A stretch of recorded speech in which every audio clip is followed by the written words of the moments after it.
स्वागत है आप सभी का। आपके साथ मैं हूं स्वप्निल और आप देख रहे हैं खबर में दम है। राजस्थान में कारोबारियों के लिए खौफ का दूसरा नाम बने लॉरेंस के नेटवर्क को क्या राजस्थान पुलिस और एनआईए मिलकर खत्म कर पाएंगे? बताएंगे लॉरेंस के नेटवर्क पर नकेल की कवायद के बारे में। बात करेंगे कैसे पेपर लीक मामले का मास्टरमाइंड भूपेंद्र सारण पर पुलिस ने शिकंजा कसा, और बात 7 साल बाद एक महिला वकील को मिले इंसाफ की भी। तो चलिए देखते हैं खबर में दम है।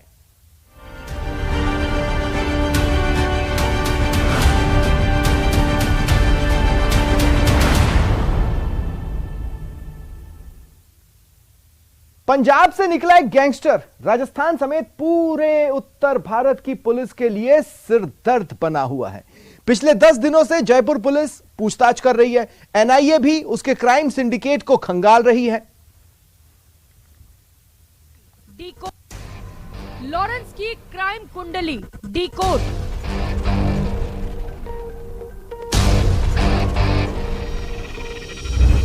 चार जांच एजेंसियों का लॉरेंस पर एक्शन।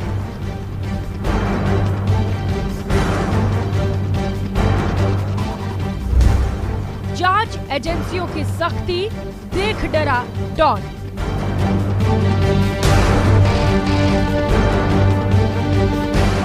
द्वारा ऐसा प्रिज्यूम किया गया, बट पुलिस ने अपने स्तर पे व्यापक सुरक्षा व्यवस्था लगा रखी है। हमने इसके लिए थाने पर एक्स्ट्रा फोर्स भी है, हथियारबंद वो भी लगा रखी है, और जब इसको पेश किया वो भी हमने वीडियो कॉन्फ्रेंसिंग के थ्रू पेश किया हुआ है।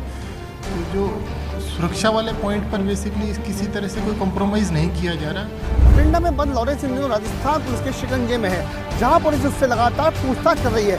7 दिन की रिमांड अवधि के दौरान उससे खुलासे के बाद न सिर्फ राजस्थान पुलिस ने रिमांड बढ़वाई, बल्कि एनआईए समेत कई बड़ी एजेंसियों ने उसके नेटवर्क पर नकेल कसने के लिए उस पर शिकंजा मजबूत कर दिया है। लॉरेंस के खिलाफ एटीएस, एसओजी, सेंट्रल आईबी और एनआईए का एक्शन। जांच एजेंसियों के जॉइंट एक्शन से डरे डॉन ने अपने नेटवर्क और गुर्गों की जानकारी साझा की। अधिकारियों ने लॉरेंस से उसके विदेश में रहने वाले साथियों और पाक में उसके कनेक्शन पर पूछताछ की, और लॉरेंस के खुलासे के मुताबिक पुलिस की कई टीम आगे के एक्शन में जुट गई है।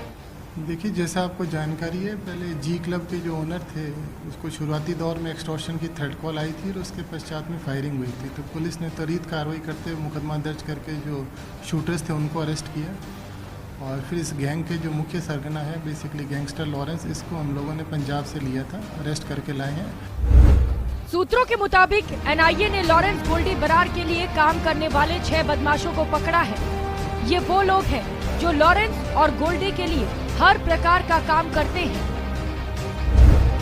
एनआईए को छापेमारी के दौरान हथियार, हवाला का पैसा और कई गैजेट्स भी मिले हैं। इस छापेमारी में एनआईए को लॉरेंस बिश्नोई, जग्गू, भगवानपुरिया, गोल्डी बरार को लेकर महत्वपूर्ण जानकारी हासिल हुई है।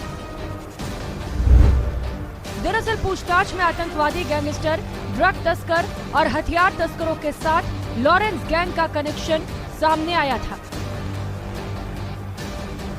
पूछताछ में पाकिस्तान कनेक्शन और सीमा पार से उसके गुर्गे की ओर से की जा रही हथियारों की तस्करी का भी खुलासा हुआ था। इसी को देखते हुए एनआईए टीम एक्टिव हुई है। सुपरविजन में एक स्पेशल टीम गठित की हुई है, साथ ही एंटी एक्सटॉर्शन सेल भी गठित है, और अनुसंधान अधिकारी, वो सारे बेसिकली संयुक्त रूप से समय समय पर पूछताछ कर रहे हैं। काफ़ी महत्वपूर्ण सूचनाएं मिली भी है, जिसके आधार पर पुलिस आगे के एक्शंस ले रही है। हाल ही में एनआईए ने देश के 8 राज्यों में 76 जगहों पर छापेमार कार्रवाई की थी। राजस्थान के अलावा चंडीगढ़, दिल्ली, पंजाब, हरियाणा, गुजरात, यूपी, मध्य प्रदेश के कई जिलों में रेड डाली गई। एनआईए ने देश भर में एक साथ 76 से अधिक जगहों पर रेड डाली, जिसमें राजस्थान के 23 जगह भी शामिल थे। जोधपुर, सीकर, चूरू, झुंझुनू, बीकानेर, श्री गंगानगर समेत करीब 23 जगहों पर नेशनल इन्वेस्टिगेशन एजेंसी ने कार्रवाई की। हालांकि कुछ वक्त पहले भी लॉरेंस एनआईए की रिमांड पर था। उस दौरान भी उसके नेटवर्क और पाक कनेक्शन को लेकर पूछताछ हुई थी। तब भी एनआईए की टीमों ने राजस्थान पुलिस के साथ मिलकर कई संभावित जगहों पर छापे मारे थे। इस दौरान कई नामी गैंगस्टर्स से भी पूछताछ हुई थी। शिकंजे में लॉरेंस, सब खास गुर्गों पर दबिश। पुलिस अधिकारी बताते हैं कि लॉरेंस बिश्नोई भले ही एक शख्स हो, लेकिन उसकी परछाई में कई गैंगस्टर के चेहरे छुपे हुए हैं। जयपुर में लॉरेंस के कई खुलासों के बाद में एनआईए भी एक्शन में आई। राजस्थान पुलिस के साथ ही एनआईए ने राजस्थान में लॉरेंस के 2 खास गुर्गों पर शिकंजे की कवायद की है, जिसमें से एक है जोधपुर का कैलाश मंजू। क्राइम रिकॉर्ड के मुताबिक जोधपुर के एक गांव का ये पूर्व सरपंच ही जोधपुर के जरिए लॉरेंस को राजस्थान में कनेक्ट करने वाला था। तो दूसरा हिस्ट्री शीटर है सीकर का अनिल पांड्या। एनआईए की टीम ने जोधपुर और सीकर में दोनों के कई ठिकानों पर दबिश दी। हालांकि दोनों में से कोई एनआईए के हत्थे नहीं चढ़ा। बताया जा रहा है कि जयपुर पुलिस के प्रोडक्शन वारंट पर लाने से पहले मंजू लॉरेंस के सीधे कांटेक्ट में था। इसी के चलते मंजू एनआईए की टीम के रडार पर भी आया। कैलाश ने ही तैयार किया नेटवर्क, बनाई 007 गैंग। 2016 और 2017 के समय लॉरेंस पंजाब, दिल्ली और हरियाणा में ज्यादा एक्टिव था। यहाँ उसकी दुश्मनी बढ़ गई थी और जान का खतरा होने लगा। कैलाश मंजू इस दौरान लॉरेंस के कांटेक्ट में था। कैलाश मंजू उसे जोधपुर ले आया। जोधपुर में लॉरेंस को कुछ दिनों के लिए छिपा कर रखा। धीरे धीरे कैलाश के साथ मिलकर लॉरेंस ने जोधपुर से रंगदारी और फिरौती का नेटवर्क शुरू किया। राजस्थान में कैलाश मंजू लॉरेंस का पहला क्राइम पार्टनर बना। जब लॉरेंस का नाम होने लगा तो उससे जुड़े लोगों ने 007 गैंग बनाई। यही गैंग लॉरेंस के लिए हथियारों की सप्लाई का काम करती थी। बताया जा रहा है कि जोधपुर के आसपास अभी भी 007 गैंग एक्टिव है और अब भी हथियारों का काम गैंग देखती है।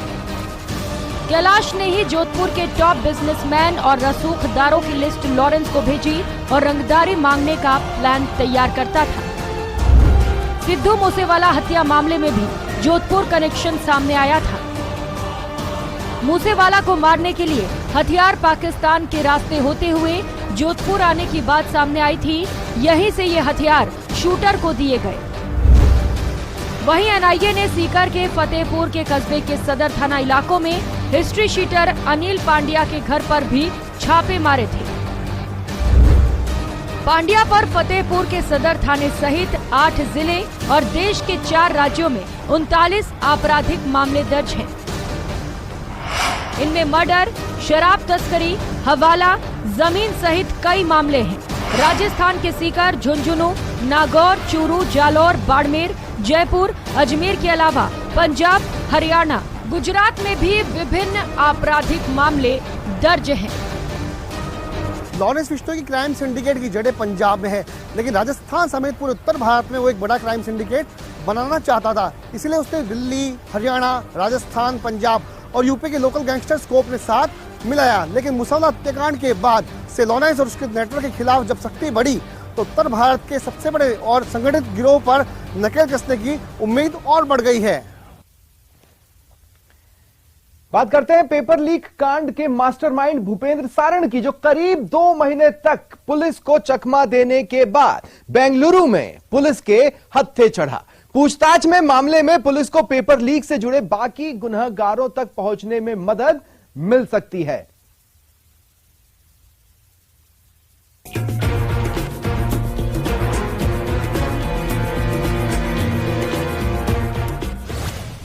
पकड़ा गया पेपर लीक का मास्टरमाइंड।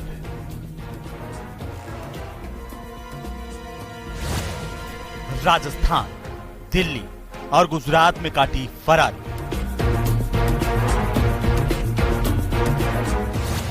थाने से कोर्ट तक निकली परेड। काली टी शर्ट पहने जिस शख्स की पुलिस परेड निकाल रही है, ये कोई मामूली बदमाश नहीं बल्कि पेपर लीक का मास्टरमाइंड भूपेंद्र सारण है। इसी की वजह से राजस्थान में सबसे बड़ी परीक्षाओं में से एक सीनियर टीचर भर्ती परीक्षा का पेपर लीक हुआ। यही वो शख्स है जिसने लाखों युवाओं के भविष्य का सौदा किया। पुलिस को मास्टरमाइंड भूपेंद्र सारण को पकड़ने के लिए भी करीब 2 महीने तक जमकर परेड करनी पड़ी और आखिरकार गुरुवार की शाम को राजस्थान के एटीएस और एसओजी ने सारण को बेंगलुरु से गिरफ्तार किया। 24 दिसंबर 2022 यही वो दिन है जिस दिन सीनियर टीचर भर्ती परीक्षा से पहले उदयपुर पुलिस ने गोगुंदा हाईवे पर एक बस में 40 स्टूडेंट्स को नकल करते पकड़ा, जिसमें आरोपी सरकारी स्कूल के हेडमास्टर सुरेश बिश्नोई और भजनलाल बिश्नोई पेपर सॉल्व करवा रहे थे। जब पुलिस ने आरोपी सुरेश से पूछताछ की तो उसमें खुलासा हुआ कि इसके पीछे भूपेंद्र सारण और सुरेश ढाका है। मास्टरमाइंड भूपेंद्र सारण ने ही व्हाट्सएप पर पेपर भेजा था। इसके बाद से ही पुलिस ने भूपेंद्र सारण को पकड़ने के लिए दबिश शुरू की। पुलिस की कार्रवाई को देखकर भूपेंद्र सारण ने 2 महीने तक फरारी काटी। सारण इन 2 महीनों में राजस्थान, दिल्ली और गुजरात में रहा। मास्टरमाइंड सबसे पहले राजस्थान से भागकर दिल्ली पहुंचा, फिर दिल्ली से भागकर अहमदाबाद में रिश्तेदार के यहां पर ठिकाना बनाया। करीब 25 दिनों तक आरोपी ने अहमदाबाद में छिपकर फरारी काटी और इसके बाद से सारण राजस्थान लौटा और जालोर, बीकानेर, बाड़मेर, अजमेर, जयपुर में छिपा रहा। गिरफ्तारी के डर से सारण फिर से अहमदाबाद भाग गया। करीब 28 दिन अहमदाबाद में रहने के बाद ये सरगना कर्नाटक पहुंचा, जिसके बाद जोधपुर पुलिस की सूचना पर एसओजी ने इसे बेंगलुरु एयरपोर्ट पर दबोच लिया।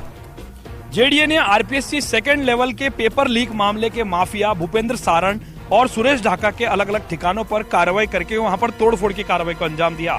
सुरेश ढाका के अधिगम कोचिंग को तोड़फोड़ की गई, जहां पर वो अवैध रूप से बनाया गया था। सर्विस रोड के अंदर जो दायरा आता है आम लोगों की सड़क का, उस पर बनाया गया था। वहीं दूसरी तरफ रजनी विहार के अंदर स्थित भूपेंद्र सारण के मकान में भी बिल्डिंग बायलॉज का उल्लंघन मिला, जहां पर तोड़फोड़ की कार्रवाई को अंजाम दिया गया। इसके ठीक बाद में एक नोटिस जारी किया गया भूपेंद्र सारण को, जिसमें मकान की तोड़फोड़ का हर्जाना जमा कराने के लिए कहा गया, लेकिन नोटिस का जवाब अब तक नहीं आया है। अब पुलिस प्रशासन और जेडीए जो है आगे की कार्रवाई में लगातार जुटे हुए हैं। बेंगलुरु में गिरफ्तार करने के बाद मुख्य सरगना भूपेंद्र सारण को शुक्रवार सुबह उदयपुर लाया गया। शुक्रवार दोपहर को कोर्ट में इसे पेश किया गया। कोर्ट में पेशी से पहले भूपेंद्र की करीब 2 किलोमीटर तक परेड निकाली गई। सारण को उदयपुर के हाथीपुल थाने से कोर्ट चौराहे तक पैदल ले जाया गया। कोर्ट ने मुख्य सरगना भूपेंद्र सारण को 27 फरवरी तक पुलिस रिमांड पर सौंप दिया है।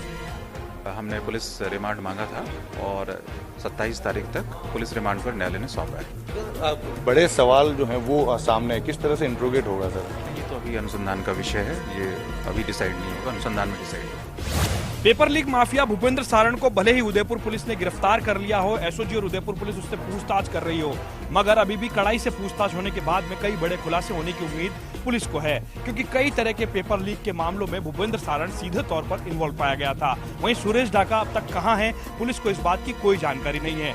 पुलिस और एसओजी की टीमें लगातार खाक छान रही है सुरेश ढाका की तलाश में। ऐसे में पुलिस को ऐसी उम्मीद है, पुलिस को ऐसा लग रहा है कि भूपेंद्र सारण से कड़ाई से पूछताछ की जाएगी तो कई बड़े खुलासे होने के साथ साथ में सुरेश ढाका का भी पता लग सकेगा। कैमरा पर्सन अविनाश के साथ लवली वधवा, न्यूज़ 18 जयपुर। और अब बात 7 साल पुराने उस कत्ल की जिसने झीलों की नगरी उदयपुर में तूफान ला दिया था। एक महिला वकील की बेरहमी से हुई हत्या में फिल्मी स्टाइल में आरोपी ने अपने को बचाने के लिए मृतक महिला के पति को फंसाने की कोशिश की, लेकिन 7 साल बाद ही सही महिला और उसके परिजनों को इंसाफ मिला।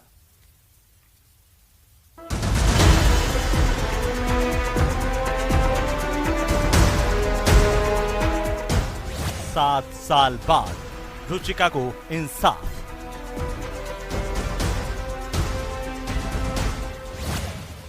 महिला वकील के हत्यारे को उम्र कैद। उदयपुर में महिला वकील रुचिका हत्याकांड मामले में आरोपी को सजा से इंसाफ का इकबाल बुलंद हुआ है। इस केस में जहां पुलिस के लिए सबूत तलाशना मुश्किल था, तो वहीं रुचिका के पिता ने उसके पति पर हत्या का आरोप लगाकर मामला उलझा दिया था, लेकिन गुनहगार की एक गलती ने पुलिस को असली आरोपी तक पहुंचने में मदद की। सुबह 8 से 10 बजे के बीच रुचिका अपने फ्लैट ऑर्बिट कॉम्प्लेक्स में थी। उस दौरान अभियुक्त देवी कोठारी अकेली देखकर अंदर गया और उसके साथ छेड़खानी करने की कोशिश की और आपस में झगड़ गए, जिससे उसका मर्डर कर दिया गया। मृतका के पिता ने पति के ऊपर आरोप लगाया, लेकिन उन्हें वापस दूसरे दिन दरख्वास्त लगाई कि किसी अज्ञात व्यक्ति द्वारा हत्या की गई है। इसी बीच दिव्य कोठारी ने स्वयं को आत्मसमर्पण फतेहपुरा पुलिस चौकी पर किया, जिससे उसे विधिवत सुखेर थाना द्वारा गिरफ्तार किया गया। साल 2016 के दिसंबर महीने के इस हत्याकांड ने तब जिलों की नगरी को झकझोर कर रख दिया था। इस केस ने शहर को कितना परेशान किया होगा, इसका अंदाजा इस बात से लगाया जा सकता है कि उदयपुर के वकीलों ने इस केस में आरोपी की ओर से केस लड़ने से मना कर दिया था और इसके बाद हाई कोर्ट के आदेश पर चित्तौड़गढ़ कोर्ट में इस केस को ट्रांसफर किया गया। यह प्रकरण माननीय उच्च न्यायालय जोधपुर से चित्तौड़ डीजे को ट्रांसफर किया गया था। पैरवी के लिए उदयपुर के अधिवक्ताओं ने अधिवक्ता का मर्डर होने से पैरवी नहीं की। चित्तौड़गढ़ के जिला एवं सेशन कोर्ट के जज ओमी पुरोहित ने वकील की हत्या के आरोपी पड़ोसी को उम्र कैद की सजा सुनाई और 50,000 रुपए का जुर्माना भी लगाया। हालांकि सबूतों के अभाव में आरोपी को रेप केस में दोष मुक्त किया गया। अभियोजन द्वारा कुल 35 गवाह पेश किए और न्यायालय ने आज दिनांक को धारा 302 450 में दोषी करार देते हुए आजीवन धारा 302 में आजीवन कारावास एवं 50,000 रुपया अर्थदंड। रुचिका गुप्ता का परिवार और आरोपी दिव्य कोठारी अपार्टमेंट में पड़ोसी थे। घटना 1 दिसंबर 2016 की सुबह, जब रुचिका के दोनों बेटे स्कूल गए और केबी गुप्ता नौकरी पर चले गए। इसी दौरान 21 वर्षीय दिव्य कोठारी रुचिका के फ्लैट में घुसा और उसके साथ गलत हरकतें करनी चाहिए। इसका विरोध करने पर दिव्य कोठारी ने बड़े ही निर्मम तरीके से रुचिका की हत्या कर दी। दिव्य कोठारी ने रुचिका की इतनी बेरहमी से हत्या की कि उसके पूरे फ्लैट में खून ही खून बिखरा हुआ था। रुचिका का सर दीवार पर पटक पटक कर उसे मारा गया, जिससे पूरी दीवार खून से सन गई थी। मामले में कई बार उतार चढ़ाव आए। पहले जहां दिव्य पर किसी ने शक नहीं किया, तो रुचिका की हत्या का आरोप पति पर लग गया। रुचिका के पिता की शिकायत पर उसके पति को ही पुलिस ने आरोपी मानकर पूछताछ शुरू कर दी थी। दरअसल दिव्य बेहद शातिर था और वो शातिराना अंदाज में रुचिका की हत्या करने के बाद वहां से फरार हो गया था। शुरुआती दौर में दिव्य कोठारी के परिजनों ने उसे बचाने के लिए पागल बताकर कोर्ट को गुमराह करने की कोशिश की थी, लेकिन रुचिका के फ्लैट पर मिले सुसाइड नोट ने घटना को पूरी तरह से बदल दिया और असली कातिल पड़ोसी दिव्य पुलिस के शिकंजे में आ गया। इस केस में तत्कालीन थानाधिकारी मांगी लाल की भूमिका भी सराहनीय रही, जिनकी कड़ी पूछताछ के बाद दिव्य कोठारी ने अपना गुनाह कबूल कर लिया। दरअसल छेड़खानी की शिकायत होने के डर से ही दिव्य कोठारी ने रुचिता की निर्मम हत्या की थी। मृतका रुचिता एक वकील थी। वारदात के बाद उदयपुर में किसी भी वकील ने कोर्ट में इस मामले में आरोपी के पक्ष में न्यायालय में पैरवी नहीं की और उच्च न्यायालय ने इस मामले को जिला एवं सत्र न्यायालय चित्तौड़गढ़ को ट्रांसफर किया था। रुचिका के हत्यारे दिव्य कोठारी को भले ही सजा मिल गई हो, लेकिन इतना साफ है कि दिव्य के परिवार वालों ने उसे बचाने की कोशिश कर एक महिला को इंसाफ मिलने से रोकने की पूरी कोशिश की थी। लेकिन कहते हैं कि गुनहगार कितना भी शातिर हो, उसका हिसाब होकर रहता है। कपिल श्रीमाली, न्यूज़ 18, उदयपुर। अब बात करते हैं सियासत की। छत्तीसगढ़ की राजधानी में कांग्रेस अपने भविष्य की रणनीति तय कर रही है। मकसद कर्नाटक और राजस्थान समेत 9 राज्यों में होने वाले चुनावों के साथ ही लोकसभा चुनाव में पार्टी के प्रदर्शन को लेकर मंथन है। लेकिन अधिवेशन पर निगाह राजस्थान कांग्रेस की अंदरूनी संकट को लेकर भी लगी हुई है।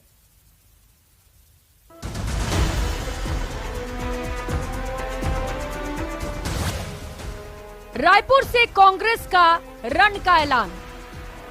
We reflect the voices of people of all states, religions, languages, caste and genders.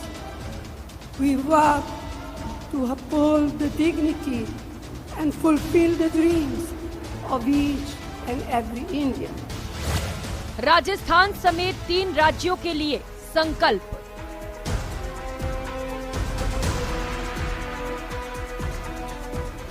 Congress अधिवेशन में ऑल इज वेल का संदेश। छत्तीसगढ़ की राजधानी रायपुर में कांग्रेस का राष्ट्रीय अधिवेशन जारी है। साल के आखिर में राजस्थान, मध्य प्रदेश और छत्तीसगढ़ में विधानसभा चुनाव होने हैं। ऐसे में अधिवेशन कई मायनों में अहम हो जाता है। अधिवेशन में कांग्रेस आगे की रणनीति तैयार करेगी, तो वहीं राजस्थान को लेकर खास रणनीति तैयार की जा सकती है। गहलोत के मंत्री सरकार रिपीट का दावा कर रहे हैं। दूसरी ओर अधिवेशन में संबोधन के दौरान कांग्रेस की पूर्व अध्यक्ष सोनिया गांधी ने कहा कि हमारा रास्ता आसान नहीं है, लेकिन हम जरूर जीतेंगे। The Congress is not just a political party. We are the vehicle through which the people of India fight for liberty, equality, fraternity and justice for all. So the path ahead is not easy, but my experience as well as the rich history of the Congress tells me that victory will be ours. तो वहीं कांग्रेस अध्यक्ष मल्लिकार्जुन खड़गे ने केंद्र पर निशाना साधा। सेवा, संघर्ष और बलिदान सबसे पहले हिंदुस्तान, ये हमारा नारा होगा और देश को आज सेवा, संघर्ष और बलिदान की जरूरत है, क्योंकि भारत अपने सबसे कठिन दौर से गुजर रहा है। आज भाजपा अपने सत्ता के स्वार्थ के लिए संसद से लेकर सभी संवैधानिक संस्थाओं की मर्यादाओं का अधिकार को तोड़ रही है। भयंकर रोजगारी युवाओं के भविष्य को अंधेरे में धकेला जा रहा है। कांग्रेस के अधिवेशन में रायपुर पहुंचे राजस्थान के पूर्व डिप्टी सीएम सचिन पायलट का एक बयान सामने आया, जिसमें पायलट ने 2024 में एनडीए सरकार की विदाई का आह्वान कर दिया। राजस्थान, मध्य प्रदेश, छत्तीसगढ़, यहाँ पर कांग्रेस पार्टी जीतेगी मुझे लगता है, और हमारा ये उद्देश्य है कि अलग अलग राज्यों में, चाहे कर्नाटक हो, चाहे बाकी उत्तर पूर्व के राज्य हों, राज्यों में कांग्रेस जीतेगी, तभी हमें लगता है कि हम 24 के अंदर एनडीए को चुनौती देकर हरा पाएंगे। वहीं अधिवेशन में शामिल मंत्री ममता भूपेश ने राजस्थान में सरकार रिपीट का दावा किया। मैं समझती हूँ इस देश के अंदर कांग्रेस एक ऐसी पार्टी है जो प्रजातांत्रिक तरीके से इस देश को आगे लेके जाना चाहती है। आज 85वां हम लोग अधिवेशन करने जा रहे हैं, जो अपने आप में ऐतिहासिक है, और निश्चित तौर पे राहुल जी ने जो भारत जोड़ो यात्रा निकाली, खड़गे जी के नेतृत्व में जो पार्टी आगे बढ़ रही है, और सोनिया जी जो हम लोगों के लिए एक प्रेरणा का पुंज है, सब मिलकर इस पार्टी को आगे लेके जाएंगे और निश्चित तौर पे 2024 के अंदर कांग्रेस की सरकार इस देश में बनेगी। कांग्रेस के अधिवेशन की वजह से राजस्थान में लंबे समय से चल रही सियासी बयानबाजी भी खत्म होने की उम्मीद जताई जा रही है। तो देखा आपने, खबर में दम है। फिलहाल इतना ही, नमस्कार।